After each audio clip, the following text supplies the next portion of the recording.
It's set in outer space, it has a dark, atmospheric vibe, and it has the word Prime in the name.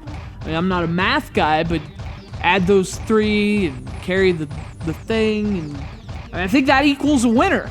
Kind of. It's Acheron Prime for the iPhone.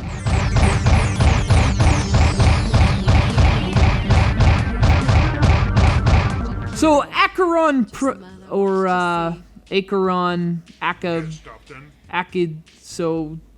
So this is a pretty atypical game for the iPhone, in that it's far deeper and more involved than most iOS games, which are designed for shorter play sessions. Acheron Prime. This, on the other hand, is anything but short. This is a game you have to pour time into. I mean, it takes forever just to fly to Neptune. So the game is this weird hybrid of space shooter and RPG. You play as a space captain with a lost memory and a cybernetic chip implanted in her head. So you're actually a cyborg. A hell of a thing to wake up to. Not only that, but you're also being hunted by the Empire. I mean, you're like Luke Skywalker 5000. As you'd expect from an RPG, there's a lot of story in Acheron Prime. That means Talking Head City for the most part, as well as some reasonably slick cutscenes. I was really impressed with the game's presentation. It has a feel of a game that would be released for a handheld. Lots of polish, nice graphics, even voice acting.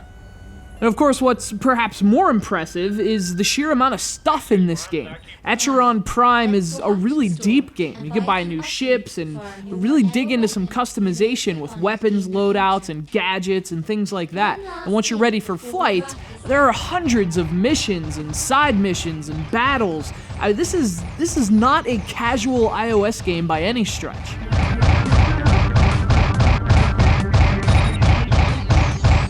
And all that stuff is good, but Acheron Prime does lose some steam when you get to actual combat. Everything leading up to it's fantastic, but the game just doesn't play quite as well. Aiming with an imaginary joystick feels a bit awkward and slow.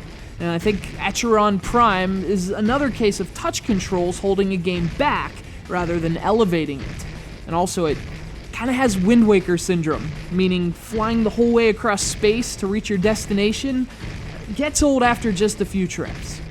This game is simultaneously impressive and disappointing. Given how much depth there is, not to mention the great presentation, you want to really like Acheron Prime. The thing is I don't know how to say it. But once preparations are complete and the space battles commence, I don't know, it never manages to break the grasp of gravity or pretend joysticks.